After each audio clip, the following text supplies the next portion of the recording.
Problèmes médicaux de la mère pendant la grossesse, naissance longtemps avant terme, très petit poids, problèmes d'oxygénation du cerveau à la naissance, situation sociale particulièrement délicate, autant de phénomènes susceptibles d'avoir des incidences plus ou moins graves sur le développement psychomoteur de l'enfant dès sa naissance. Retard de croissance, séquelles diverses, voire handicap. Les hôpitaux universitaires de Genève prennent en charge d'un point de vue diagnostique et thérapeutique les enfants à risque de problèmes neurodéveloppementaux. L'objectif de cette vidéo est de suivre le parcours d'un enfant grand prématuré dans le service du développement et de croissance depuis sa naissance jusqu'à l'âge de 5 ans.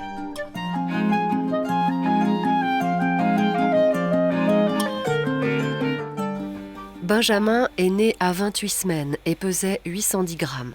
Ne pouvant respirer de manière autonome, il a été pris en charge aux soins intensifs pour être ventilé, c'est-à-dire recevoir une assistance respiratoire.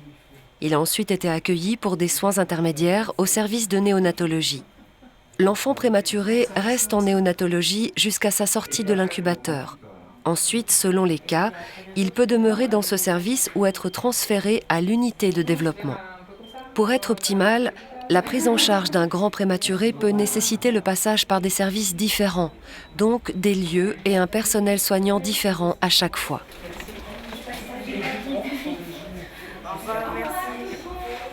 Ces changements peuvent être un facteur supplémentaire de stress pour les parents qui doivent s'adapter, même s'ils sont conscients que c'est nécessaire pour leur enfant.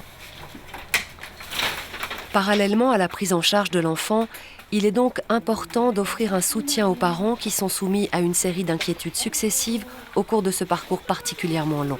Je vous présente la famille Garcia, Monsieur, Madame et Benjamin. Très bien, je m'appelle Danuta. Alors c'est à la chambre 1. Ici, on va découvrir plein de choses ici. Au départ, il y a l'angoisse de la mort, puis succède celle des séquelles, des handicaps, des risques au niveau du développement auxquels il va falloir veiller pendant plusieurs années.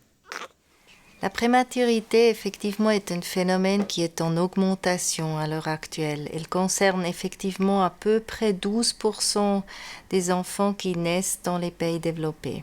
Si les progrès de la médecine ont permis une amélioration de la prise en charge et de la survie de ces enfants, les risques de troubles du développement pour les prématurés restent importants.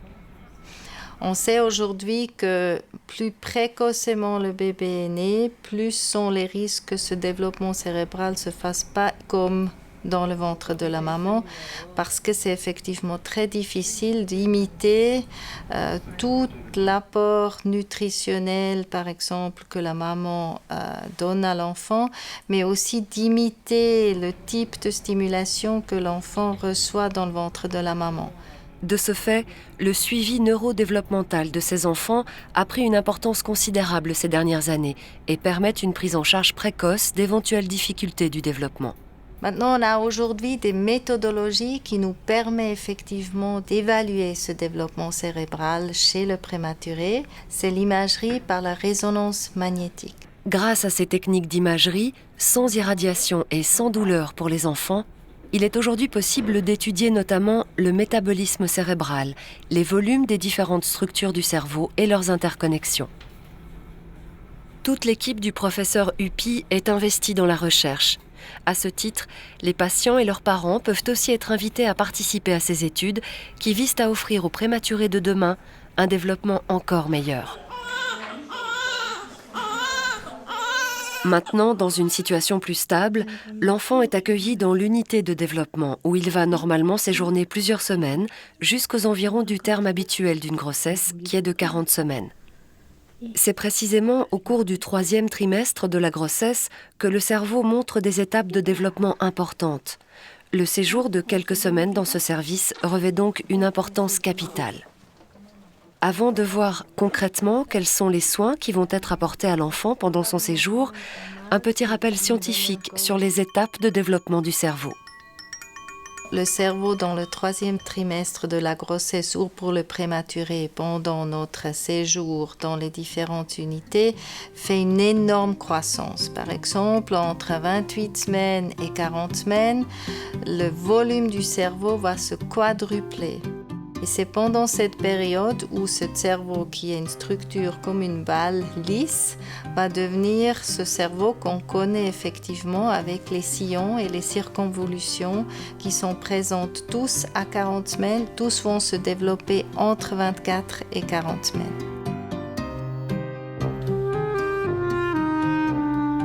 Une des dernières étapes du développement cérébral consiste dans la myélinisation. Et la myélinisation, c'est quand vous imaginez que les neurones ont établi leur contact entre eux, ils ont établi un réseau de connexion, mais ce réseau de connexion ne fonctionne pas encore à la rapidité en laquelle vous aimeriez que ça fonctionne.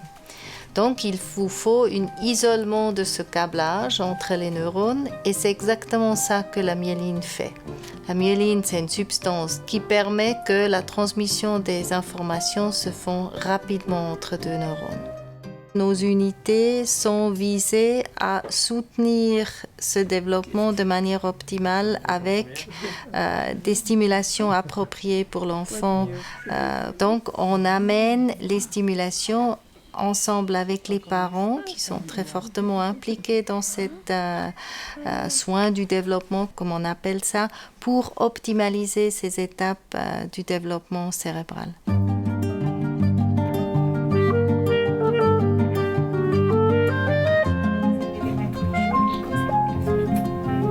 L'enfant est pris en charge par une équipe de médecins, infirmières et psychologues spécialistes du développement, ainsi que de physiothérapeutes et d'une assistante sociale. Cette équipe pluridisciplinaire va prodiguer à l'enfant les soins spécifiques dont il a besoin. Et puis après, sur la table allongée, après on va regarder un peu comment il fait, comment il bouge, en lui donnant le support avec le coussin, comment il arrive à bouger d'un côté et de l'autre. L'enfant va bénéficier d'une observation fine des mouvements, postures, éveil, sommeil, pleurs. On se réveille tout tranquillement là. Il se réveille. Bonjour. L'attention et l'écoute portées à ces manifestations vont permettre d'adapter le rythme et les gestes de soins et d'offrir à l'enfant des soutiens nécessaires pour l'installer dans son berceau par exemple. Ce que je vais faire, c'est regarder un petit peu comment il s'installe à droite et à gauche. Et puis il se laisse bien aller, comme ça c'est vraiment une position qui va bien pour son âge. Et de se ramener les mains vers la bouche, il se les touche, voilà. Il a beaucoup de ressources aussi pour lui trouver les choses qui lui font du bien. Cela permet aussi, lors des soins, de mieux répondre à ses besoins. Par exemple, identifier s'il a besoin de téter, d'être pris dans les bras, d'avoir une présence qui le rassure, ou simplement d'être dans le calme.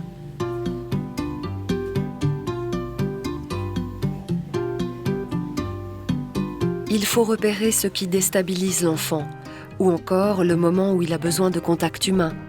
Lui parler, avoir un contact peau à peau avec le papa ou la maman. Ce sont des instants essentiels dans le développement cérébral. Est-ce qu'on doit libérer le nez pour coller le tête? Non, c'est pas nécessaire. Être à l'écoute des parents est également indispensable. Répondre à leurs interrogations, dissiper leurs doutes, mais aussi donner des conseils pour le bain, l'allaitement, la vie au quotidien, les jeux et les interactions qui soutiennent le développement de l'enfant. En général, ce qu'on dit, c'est qu'il faut essayer d'éviter d'utiliser les petits ciseaux parce qu'on risque de les blesser. Donc, vous pouvez simplement, avec votre ongle, casser un petit peu le bout. D'accord, ils sont très friables, ils s'effritent. Donc vous pouvez casser le bout et puis enlever comme ça.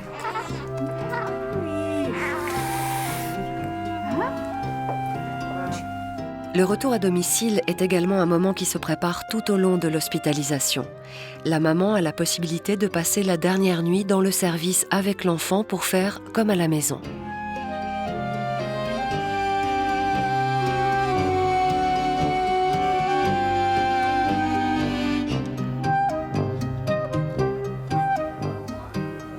Il n'y a pas de médicaments, il y a la vitamine D, etc. Donc elle va nous faire l'ordonnance.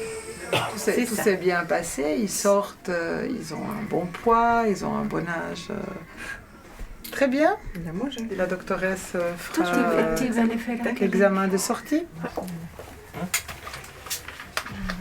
Quand on regarde la langue, on voit qu'elle est toute bien hydratée, avec une salive qui est toute claire. Il y a des jumeaux et un deuxième alors. Voilà. On va peut-être attendre qu'il se réveille. On fera le deuxième tout à l'heure. Merci encore pour tout. Bon. Là, ils ont l'air d'être Alors, bonne suite. au calme. Et pour les laits, tout bon pour vous. Au revoir. Une fois de retour à la maison, l'enfant doit vivre le plus normalement possible, même si une attention particulière doit être portée au risque d'infection, à la régularité de son alimentation et à ses postures. Lui, il est très intéressé par notre visage. Il regarde qu'il ne m'a vu jamais. Hein. Il m'a jamais vu comme ça. Comme pour tout nourrisson, il convient de veiller également au risque de mort subite avec des recommandations spécifiques, tout particulièrement en ce qui concerne la position sur le dos pour dormir, et à un niveau tout à fait moindre de gravité, au risque de plagiocéphalie ou tête plate du nourrisson, dû précisément à cette position sur le dos. Une infirmière peut se rendre à domicile pendant quelque temps afin d'accompagner les parents, d'écouter leurs inquiétudes et de répondre à leurs interrogations. Jusqu'à l'âge de 5 ou 6 ans, l'enfant est suivi régulièrement à la consultation du développement afin d'observer sa croissance et son développement neurologique et psychomoteur.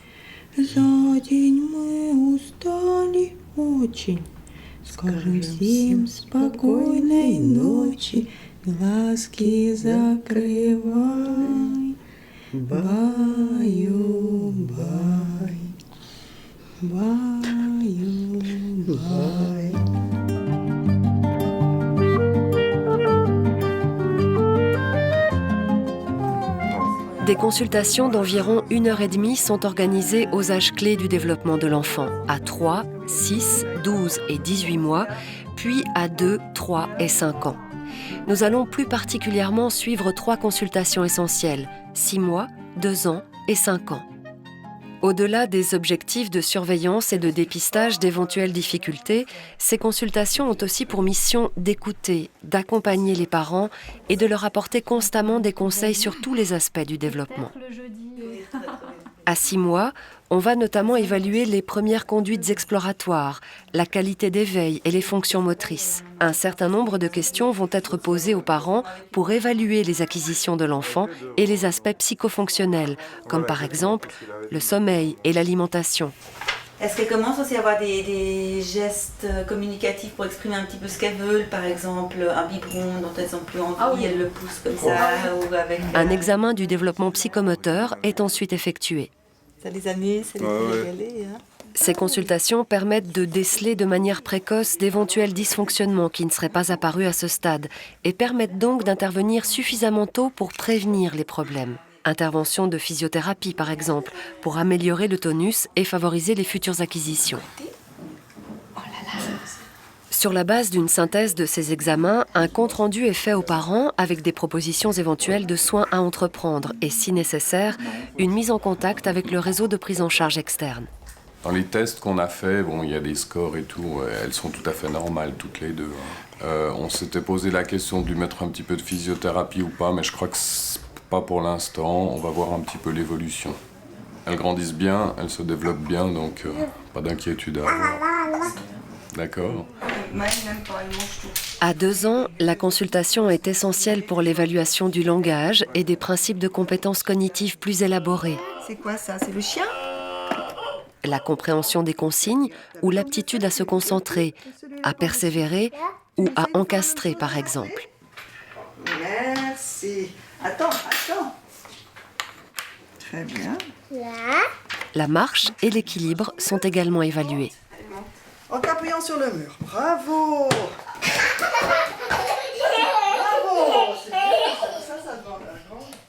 Comme à l'issue de toute consultation, des recommandations sont faites aux parents quant au suivi susceptible de consolider ou d'améliorer les acquisitions de leur enfant. C'est souvent à cet âge-là qu'il peut être conseillé d'entreprendre un bilan logopédique si nécessaire. Super. Et on tient. Encore. On tient. Tu te concentres, tu regardes devant toi et tu tiens. Voilà. À 5 ans, Super. l'enfant a normalement acquis un niveau de langage évolué. Il a certaines connaissances. Sa capacité de mémoire des chiffres va également être testée. Il doit pouvoir raisonner, élaborer des stratégies, avoir une certaine autonomie et coordonner ses mouvements. Ouais, là. Très bien. Faire semblant de se laver les dents. Très bien, bien. Lève-toi bien les dents, vas-y, montre-moi. Une grande attention est également portée aux aspects comportementaux de l'enfant. Quelle est son attitude à l'école avec les autres? Est-il affectueux? Comment se comporte-t-il avec ses parents? En deuxième enfantine, tu étais très sage, justement. Alors, tu as changé de maîtresse, aussi peut-être une raison, mais ça s'est très bien passé, à part quelques... En fonction des résultats de cette consultation, un appui psychoéducatif peut se révéler nécessaire. Surveiller, dépister, accompagner, conseiller, soigner ou améliorer en permanence le vécu des enfants à risque de problèmes de développement, tels sont les défis majeurs que doivent relever les services spécialisés sur cette question qui peut avoir un lourd impact sur la scolarité et le devenir à long terme de l'enfant.